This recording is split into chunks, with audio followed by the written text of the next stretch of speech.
Hello, and welcome to the last episode of 2024. It hits me in the feels. 2024 is slipping away. Thank God. Are we kicking it to the curb? Is that what you're Kind of saying? over it. I'm kind of Yeah. over it. I'm ready for a new year. Fresh start. Yes. Bring it Perfect. on. Good. So we thought it would be fun to dedicate this episode to things we hate that influencers do, things we love that influencers do, things they should do more of, things they need to stop doing yesterday. That's what we're going Yeah. to talk about. And And things this that was might not be obvious, like right. things that we get as insiders and we go, oh, and it are kind of innocuous on the surface. Totally. And so this was just to give a little background. This was inspired by something that went down with us. I posted about it on LinkedIn and it seems to be hitting a nerve. We had a situation, I will say, with an influencer. She missed multiple deadlines, eventually submitted content that was all wrong, needed a complete reshoot. We decided to cut her from the campaign, pay her for the one unusable post that she did, and then she kind of took it nuclear. Multiple emails later threatening to badmouth our agency, badmouth our client, calling us unprofessional, blaming everything that happened on unforeseen circumstances that included the sun setting early on the East Coast this time of year, and also it was cold. Those are And all we new to me. Yeah, I mean, we really need to be more professional and collaborative and work with her on these unforeseen circumstances that went down. We ended up just paying her for all 3 posts that she was supposed to do, eating the money just to make her go away and focus on actual stuff that mattered. But man, that story seemed to really resonate with people on LinkedIn. I think all of us have kind of a doozy of a story like this to share. Right. So that's why we were inspired to just share some of these stories, or even just kind of, to use your words, in aggregate, some of the things we see that we wish we wouldn't, or things we see that we'd love to see more of. Right. Well, that story in particular was the worst case scenario. I feel like this is what brands worry about. This is what when they say, what do you do if an influencer goes rogue? I think this is what they envision. And it has always been the case that influencers have platforms. And so there's that risk of them using the platform in a way that is brand harmful, I guess, or relationship harmful. Like she was threatening, or this person was threatening your relationship with your client and going public to them.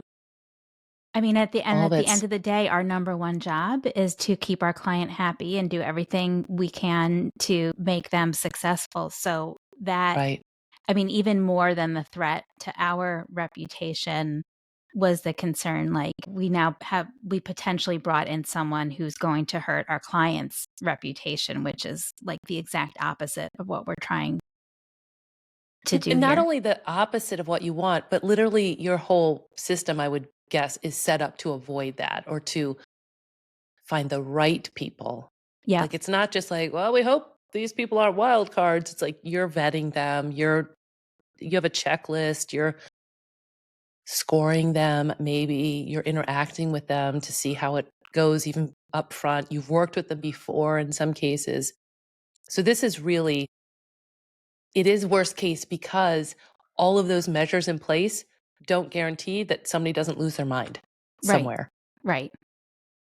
Yes. Yeah. So, I mean, I guess starting with some things that we hate to Mm, see and hate to experience. I mean, this whole thing started because of lack of communication. So she missed deadlines without letting us know. And our team, the QA person on our team who's tasked with just the back and forth with an influencer once they get selected for a campaign, was spending a ton of time trying to nail her down, get a hold of her, find out where she was, find out when the content was going to come in. There were emails, there were texts, there were phone calls.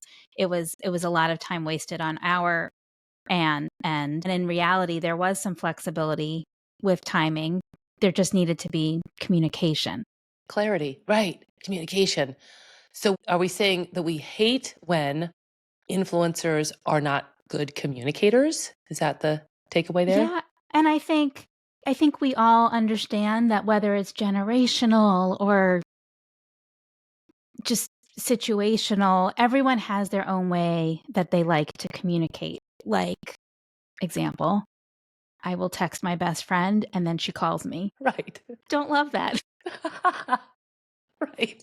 I'm a texter, not a Right. talker on the phoner. So everyone has their way that they like to communicate. So I think some of that is once you get selected for a campaign, treat it as a professional relationship and Mm.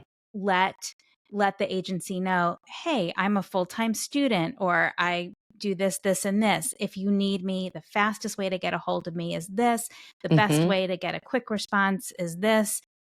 In this case, this influencer apparently has some kind of personal prohibition against emailing on the weekends.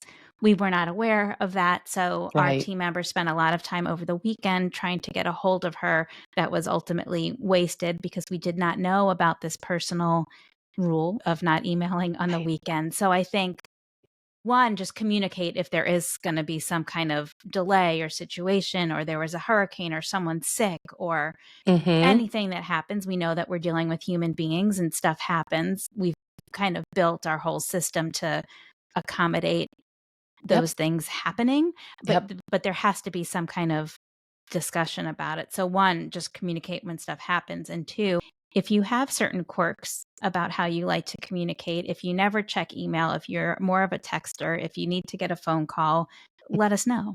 Right. Okay, side note, it reminds me of a talent manager whose creator was not it was a gaming creator, was not posting on time, not posting on time, wouldn't pick up the phone, wasn't answering text messages or DMs.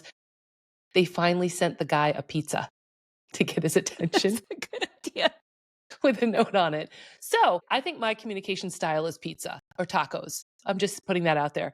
I'll take But tacos, and I'm gonna steal the pizza idea because that's isn't it great? brilliant. It's great, but it's also like, "Oh my gosh, what have we come to?" Right. But to your point, I would even take that I was thinking the same thing. I would take that a step further that influencers and creators and spokespeople and brand ambassadors and anybody who wants this type of role get serious about your professional presence. So, to your point, acknowledge this person may not even realize that that's a personal preference that bleeds over into the professional realm, the Right. emailing thing. So, take stock of what is my like you said, those are great examples. What is my schedule? I'm a student. I'm caretaking somebody. We're wrapping up a program with healthcare professionals. They're seeing patients all day. We don't expect to hear from them during certain hours. There's that. Then establish what is your communication turnaround time? 2 hours, 4 hours, 2 days? Be clear about that. You'll hear from me at this because at least it shows an intention to the brand or agency working with you around clear communication and establishing guidelines and guardrails. So it can be whatever you want it to be. And then your team isn't spending all weekend feverishly calling and emailing to no avail. They could have put their feet up and watched the football game instead of doing that and, Right. you know, spending time on the clock that was never going to go anywhere. It's not that it's time ill spent. It just shouldn't have been spent then. Right. And I actually have an extension to this because we know that a lot of influencers have management who are Mhm. handling their communication for them. I would say that if you are an influencer who is at the point where you do feel like you benefit from having management, as you're selecting who that management is, make sure that their communication style fits what you deem to be professional. It made me think of it because we actually did a program with a healthcare professional, a very busy doctor who also does a ton of media. She's incredibly busy. And we were getting faster responses from her than from her Mm. management team. And she ended up having to take over that communication from them because it was moving so quickly and we weren't getting responses in time. And she had to kind of just take the reins. And it made me feel terrible because she's so busy. She's still going Mhm. to have to pay them Mm. the Right. money that she's paying, the commission Yeah. she's paying them for this program. And she's doing a lot of that work A lot of the on heavy lifting. their behalf. Yeah. And I want to put in another angle to this, which is, and I probably am going to get like a bad reputation for always bringing this back to working with tech, working with software, working with platforms around streamlining all of this stuff. Some of those quirks, as you call them, you can't find out in somebody's profile on insert name of software platform. Like Right. these are human beings, these are human relationships. And I feel like that's what's at risk of being missed. You dig into it with your team. We dig into it. Like we really see these influencers as fully human, 360 degrees, having lives, having jobs, having families, having whatever. And so all of our approaches in communication and otherwise take that into consideration. I just think these are really great touch points and nuances that can't be replaced with AI. I just Right. don't think they can be. I don't think so either. But this is Um, not about why software sucks. This is about what we want to see from influencers. So yeah, we want to how see good humans can communications. Yeah, be better humans at can be humaning. better. Right. Okay, so the next one I think that would be interesting to touch on is trying to figure out like how to categorize it. Unreasonable charges Mm, for things like exclusivity and usage. I think what I am seeing is that there is a trend now that both usage and exclusivity have gotten absolutely exorbitant. And I just want to say that I think sometimes that makes sense. So, to give an example of where crazy charges for exclusivity make sense, we're doing a program. It's a product launch in Costco. We're using some Costco specific influencers. They have very large audiences. All they do is talk about products in Costco. If our client wanted one of them to only talk about their product, to not talk about any other Costco products for 30 days, that is costing that influencer a ton of money because their entire absolutely. revenue stream is products at Costco. So, in a situation like that, we had an influencer come and say, well, for every additional week of exclusivity that you need, it's an extra $2,500 per Mhm. week. And it makes sense because Yeah. he's going to be giving up work in order to make that happen. Yes. In this case, it doesn't really make sense to have exclusivity at all, Mm, which is where we ended up. But I'm seeing influencers come back to us and ask for very expensive weekly rates for extended exclusivity and extended usage that don't make sense given the product or service that they're promoting. It's mhm. a product that like no other brand like this is going to reach out to them and ask them to talk about Okay. this, or it's if they did talk about a competitor, it would be, the equivalent of talking about an iPhone one day and an Android the next. It wouldn't Mm, feel authentic right. to their audience. Let's put a pin in that though. Yeah.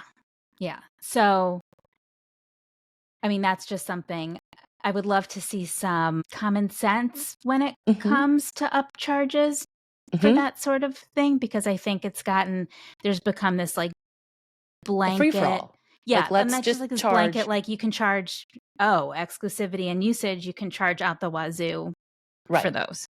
Right. And I've had this argument with other talent managers and whatnot, where when it starts to look like the influencer is nickel and diming, taking chunks wherever they can, I think it's an unwise business model. I think instead you could switch that and say, here's my fee, and guess what I include in that fee, right? I Make it love that. seem like, yeah, Yeah. I also protect your content the week leading up to and the week after it goes live because I'm with a non-compete or an exclusive, and I'm offering paid usage for XYZ case use, case by case, whatever, however they want to list it out. Use cases is what I'm looking for there. So there's just a way to flip that and be much more relationship oriented and professional because, as I was saying to you off air, when I get a media kit that starts to outline everything like that, I almost don't even look at the rates. I just see charge, like that's their approach. So in my head, I go, this person's going to be tough to deal with. This person is going to be difficult. And so it's a red flag even before I've looked at, does it match our budget? Does it match our guide rails, now I'm screwing two words up. Does it match the deliverables we need for this program? I'm not even getting that far because I'm just saying we got to work with somebody else who doesn't have as many. Now, I can imagine influencers watching this and being like, oh my gosh, you guys, like, we're on your side. Danielle and I are on your side. We want you to succeed. We want it to be a long term success, your career as influencers. So we're giving you behind the scenes so that you can massage it a little bit, nuance it a little bit, rather than making us feel like every step is going to be painful to work with you because you're looking out maybe for the bottom line, or you've gotten some advice that you need to charge for every little thing that changes. So another thing could be if you find a brand starts to come at you with different asks, to step back and say, hey, hold on, as the influencer, what is the full scope that you think you want? Like, let's talk about everything and I'll work with you to create something that's meaningful price wise versus because brands do that too. Brands will, increase the scope or suddenly change the Absolutely. so much of it. So I get that influencers need to protect themselves. There is a business savvy there that I think could use some Yeah. tweaking. And I think so related, another thing I'd love to see more of to try to make this a little more positive and not just us bitching about everything influencers do wrong. I would love to see just more careful. We pride ourselves on being very clear about everything. So even in as early as recruitment, we're being very upfront about what kind of exclusivity we are requiring, about how much work it's going to be, about deadlines, about fees. We, have just learned over the years that it's much better to share everything up front so that we're not getting too far down the road and then realizing that it's not a fit. So if we are going to take the time to outline all of that, I would love for folks to actually read it. I was telling you, we had a situation today where the influencer, we reached out with all the details. They agreed. We presented them to the client. The client approved them. We sent them all the actual instructions. They created their content.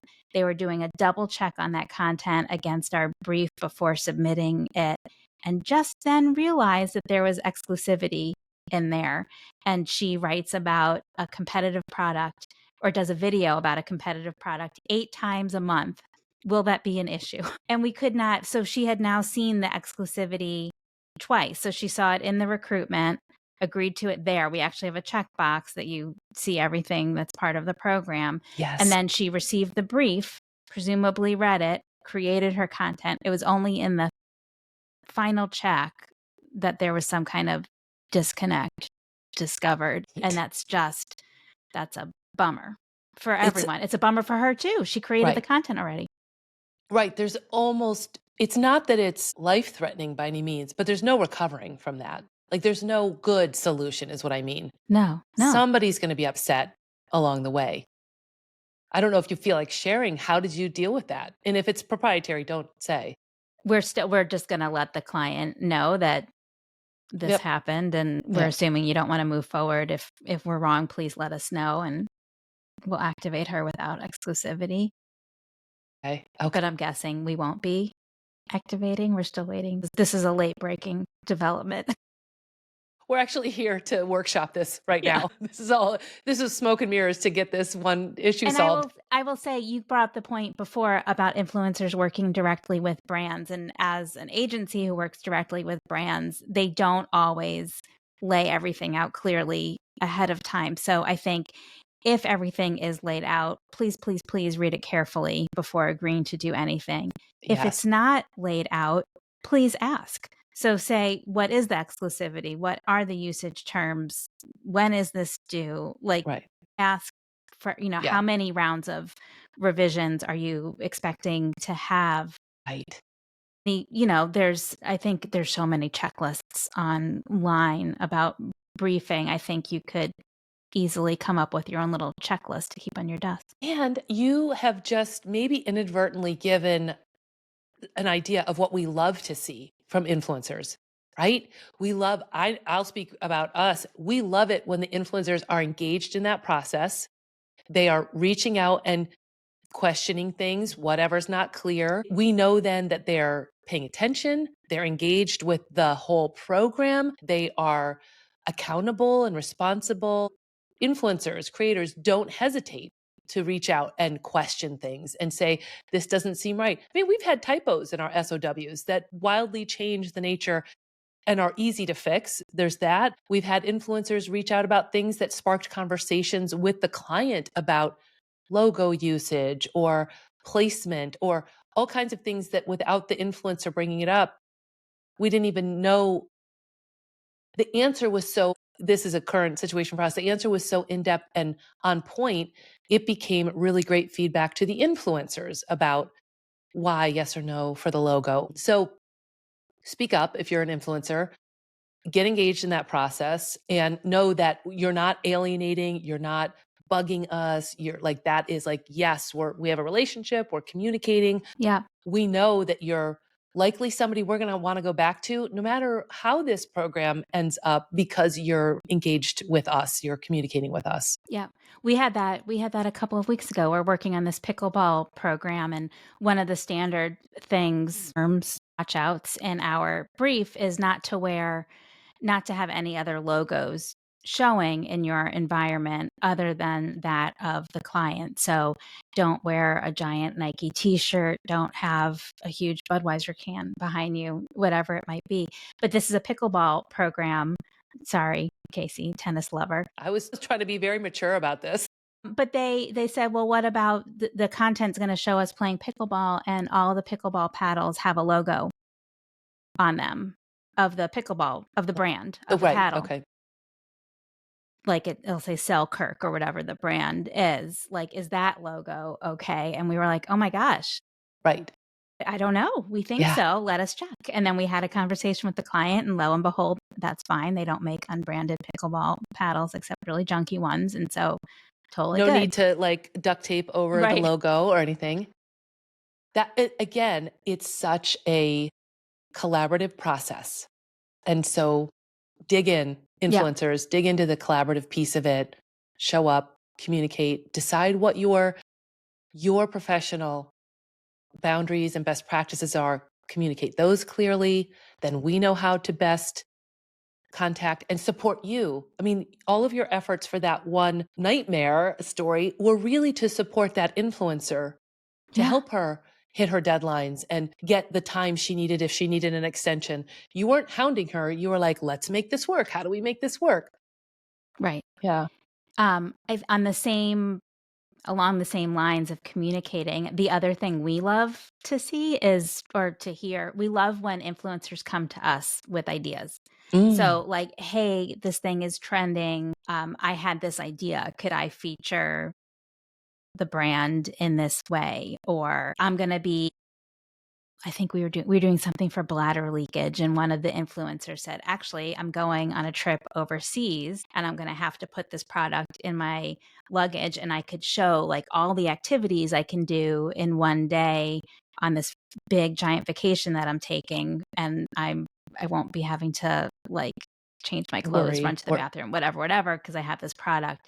I think that would be really fun." And we were like, oh my God, that's awesome. That's great, real and authentic. So we can't always activate a big fun idea, but we love to be able to share them back with our I think clients. so. And it starts to show the influencer as the ideal avatar that you're looking for when like, obviously they're a good fit for that product or program or category because they're being inspired to come up with those ideas. They want to showcase the product in this fun, innovative way. So absolutely speak up about ideas as well. Yeah.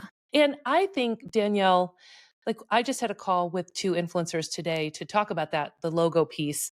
And at the end of the day, I reiterated to them again, our goal is to support your efforts in this campaign and your relationship with the brand. I think sometimes brands and influencers might feel like the agency layer in between prevents a good relationship between the two. I think it enhances a good Yeah. relationship.